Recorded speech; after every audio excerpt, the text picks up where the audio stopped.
Hi everyone. Well, we're trying something new this week. It's called the Friday Five, and Meredith and I are going to ask each other 5 questions with only a minute for each answer.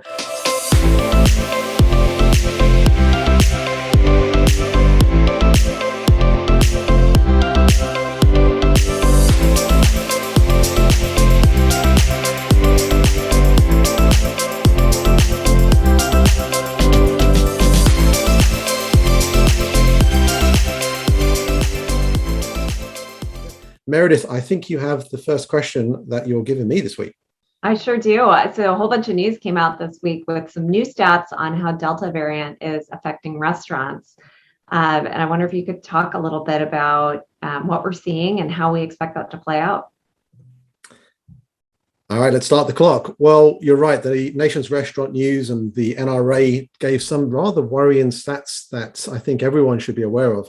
The first one that stands out for me is that 6 in 10 adults have changed their restaurant use due to the rise of the Delta variant. That kind of continues on with 19% of adults have just stopped going out to restaurants entirely. 9% have cancelled their existing plans to go out to a restaurant during the kind of recent weeks. And we're actually finding 37% are using takeout and delivery, which of course is a theme we've seen in particular over the last year. And I think what this means for us, Meredith, is that we're going to continue to see just the way in which delivery and takeout plays a role as we continue on, even after the Delta variant becomes in our rearview window. I totally agree. I think the longer this goes on and the more uncertainty there is for people, even if it's safe to go to restaurants if they're not sure, the more the new behaviors are going to become established behaviors. Okay, so that's the first question out of the way. Second question is for you, Meredith. Why have the owners of TGI Friday invested into C3? Yeah, it's super interesting. So C3, for those of you who don't know, it is, part ghost kitchen, part virtual restaurant. It's a partnership between Accor Hotels, SBE, which owns a number of restaurant brands as well as hotels, and Simon Property Group. So obviously some people contributing property, other people contributing brands. And what C3 has created now is 40 virtual restaurants that are all pretty good, and they need to roll them out as quickly as possible. Tri-Artisan, on the other hand, owns kitchens, right? They have this amazing asset in the form of TGI Fridays, in the form of Hooters, PF Chang's, and the opportunity to take all those virtual brands and put them into the existing kitchens that they have is absolutely fantastic. And, I'm reminded of when we were at Taco Bell figuring out how to launch what we would call platforms or layers. These virtual brands really allow the restaurants to not just do an LTO or put a new item on the menu, but to put a whole new product line on the menu, which is pretty exciting. Yeah, lots to talk about in that space for sure. And I can certainly see why TGIs have gone in that direction. Exciting times for them and C3. Yeah. All right. My turn to ask you a question. So MIT researchers have found that grocery delivery customers value arrival time more than they value speed of delivery. Does any of that apply to restaurants? It's a really intriguing question. I think there's definitely a value attributed to accuracy, smaller delivery windows, increased confidence in when something will arrive. And that just absolutely adds value to the consumer experience. In the UK, the online grocer Ocado were validating this 6 years ago, would you believe, with grocery orders.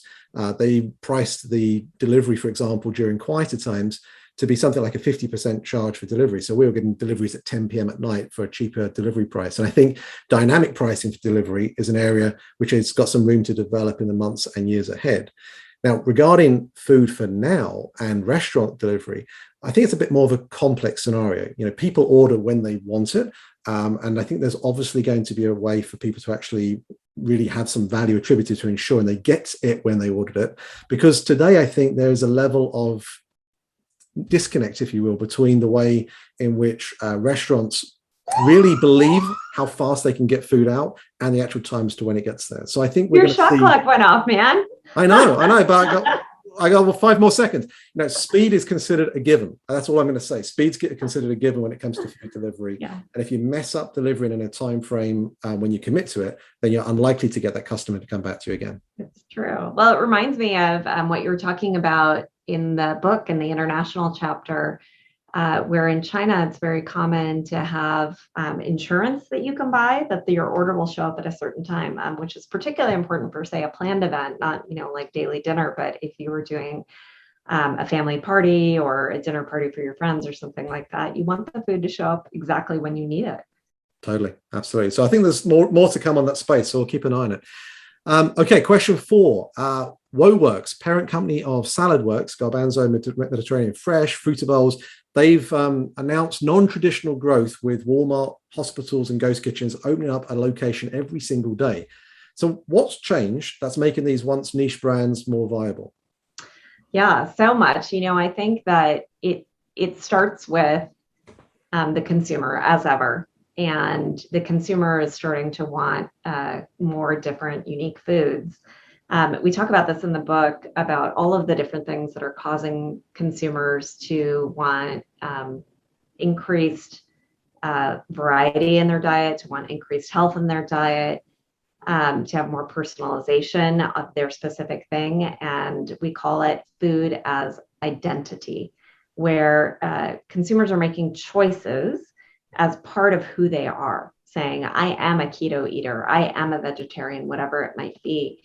And those things aren't necessarily scalable, right? Not all of us are going to eat keto every single meal. Not all of us are going to eat vegetarian every single meal, although we might do meatless Mondays. So the second piece of it is what digital enables.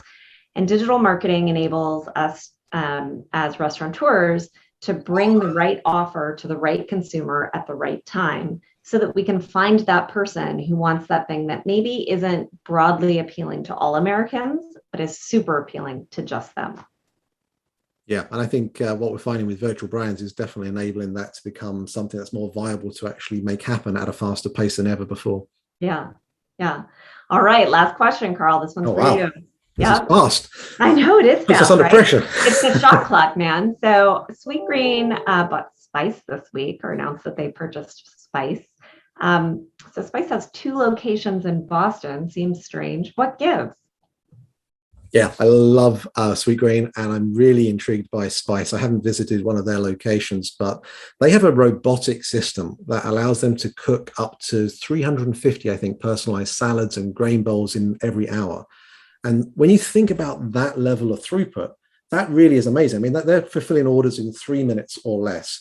And it's, if you see the videos online, you'll see this conveyor belt lined up with dispensers that automatically are releasing very precise portions of ingredients. Now, as an operator, I love that. I love it because it's giving me accuracy with the orders. It's making sure I'm not putting too many ingredients in one thing. It's helping consistency of the order, which therefore is increasing the overall customer experience. And I think also there's this big thing that we've been talking about very much in recent weeks around labor. There is a factor on labor there. Now, Sweetgreen have said that this is going to help with speed, consistency, enhancing menu options, certainly the personalization piece.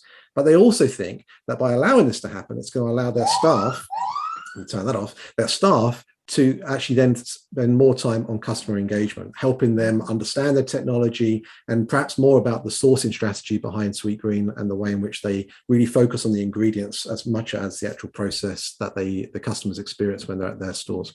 Yeah, I mean, it is so interesting because it flies in the face of everything we've been taught over the last 10 years about having an open kitchen and a transparent supply chain and scratch made, artisanal, all those words that have been so popular over the last 10 years. And now it feels like there's this mechanized thing producing the food in what you described as a very precise way. How do you think they're going to combine those two ideas? Because their brand is so much about this farm to fork sort of fresh local food. Well, I think if I remember rightly, Sweetgreen talk about healthy food at scale. Mm-hmm. And I think that's really exciting because you might end up finding vending type outlets, if you will, that are perhaps manned only for an hour or two a day, where the ingredients have been updated and refilled. And you might find those just as you'll walk into the train station or in a parking lot somewhere. So it's actually allowing Sweetgreen to be able to get scale in a way that perhaps they wouldn't be able to do in a traditional restaurant form. That's amazing. I mean, you truly are a futurist. It's hard to imagine a salad vending machine. But we'll see. We'll keep our eyes on it. Well, look, guys, that is it for Friday 5 this week. Hope you find this of interest. We'll try and do this again for you, and please give your feedback below and your own thoughts. Do you agree with what Meredith and I have shared today? And what thoughts and ideas would you like to share with us on particular news articles from the week? Thanks for watching. Yep. Bye.